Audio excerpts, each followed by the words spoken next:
Olá pessoal, nessa videoaula nós vamos resolver 4 exercícios do Enem envolvendo polaridade e forças intermoleculares com a glicose, o grafeno, interações do íon amônio e pesticidas com a água.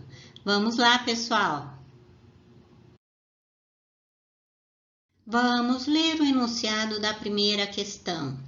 Um princípio importante na dissolução de solutos é que semelhante dissolve semelhante. Isso explica, por exemplo, o açúcar se dissolver em grandes quantidades na água, ao passo que o óleo não se dissolve. A dissolução na água do soluto apresentado ocorre predominante por meio da formação de... Bom, vamos lá.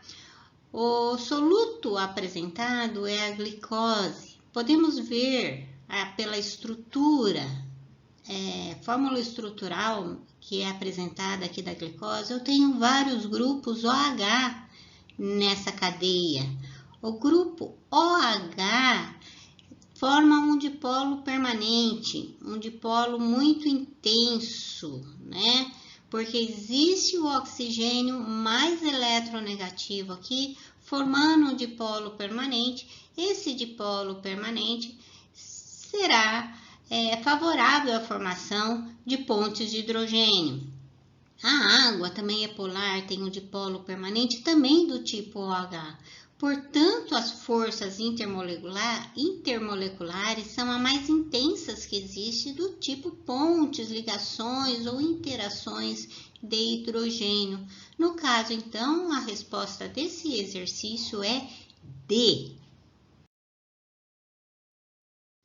Vamos ler o enunciado da segunda questão.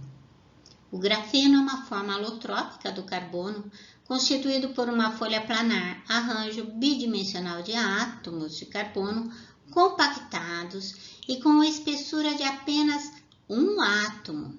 Sua estrutura é hexagonal, conforme a figura. Nesse arranjo, os átomos de carbono possuem hibridação. Bom, vamos dar uma olhadinha aqui nessa estrutura hexagonal. Então, os átomos estão combinados entre si numa estrutura hexagonal, ligados entre si, formando então uma folha extensa. Esse é o alótropo de carbono, o grafeno, diferente do alótropo de carbono, o grafite, que também possui estrutura hexagonal, porém formando camadas. Vamos pegar uma parte dessa estrutura. Então, nós temos átomos de carbono aqui ligados a outros 3 átomos de carbono. Então, temos 3 nuvens, 3 ligantes. Por isso, eu divido o plano de 360 por 3, ficando com um ângulo entre ligações de 120 graus, formando então um triângulo. Esse triângulo está no plano, daí a geometria ser trigonal planar. Para saber sobre a hibridação do carbono aqui, dos carbonos, né?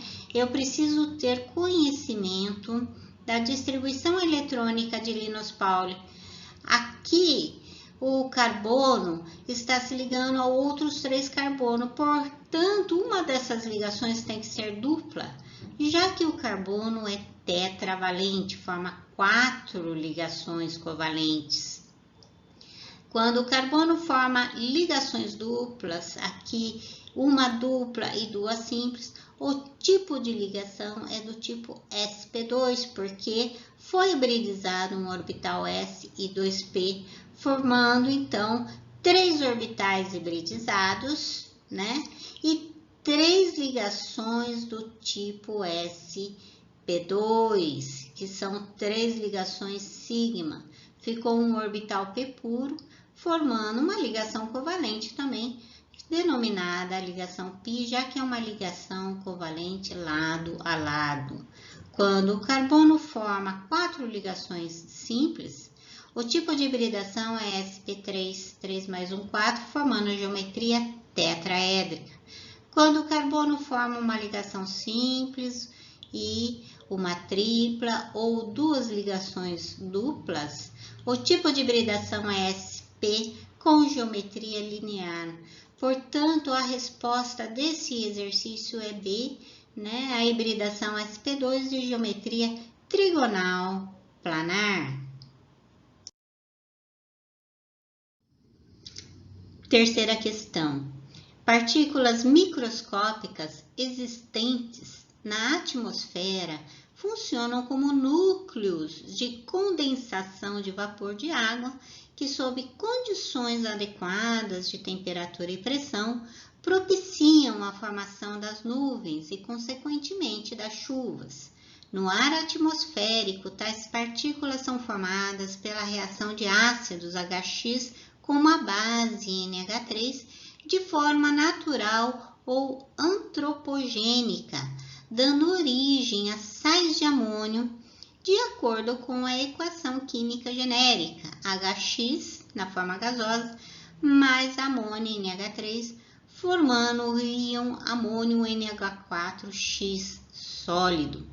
A fixação de moléculas de vapor de água pelos núcleos de condensação ocorre por... Então, vamos ver o que está acontecendo aqui. Eu tenho amônia NH3 se encontrando com um ácido HX, tá certo?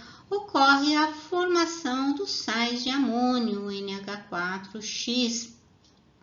O NH4 aqui, X, ele é um composto iônico, porque ocorre a protonação, aqui é o ataque ao hidrogênio, né? Então, ocorre a protonação no nitrogênio, formando um cátion, o cátion amônio, e o ânion, né, correspondente do ácido, ficando negativo. Essa interação ocorre, esse sal interage então com a água para formar a condensação das moléculas, eles se fixam lá, né? A água é polar, tem um dipolo permanente, devido ao oxigênio ser um átomo muito mais eletronegativo que o hidrogênio. A molécula é polar, tem um dipolo para o átomo de oxigênio aqui. Então, o tipo de interação que eu tenho aqui é do íon, né? Relacionado, então, aos sais de amônio com a água, que é o dipolo permanente. Portanto, a resposta desse exercício é C.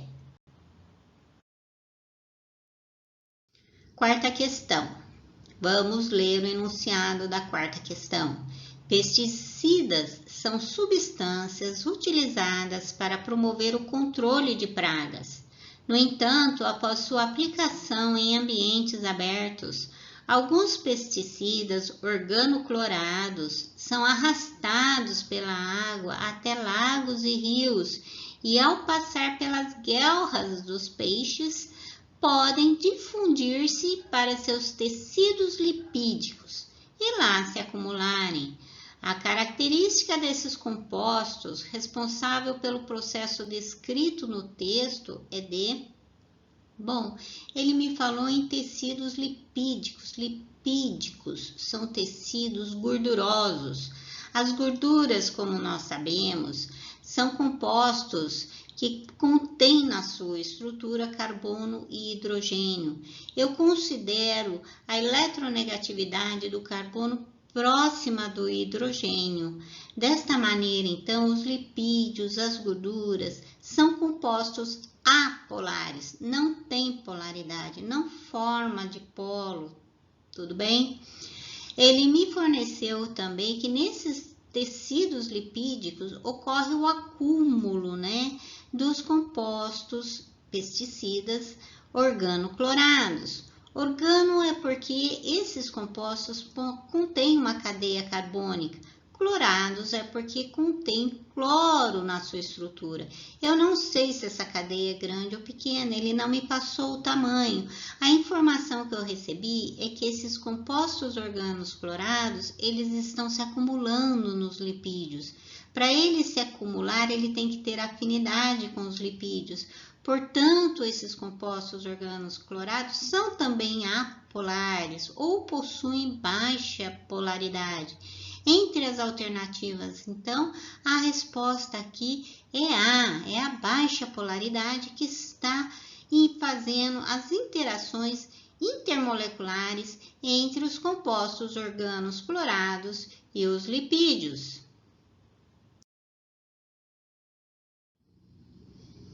Desta maneira, nós terminamos a resolução de 4 exercícios do Enem, envolvendo polaridade e forças intermoleculares.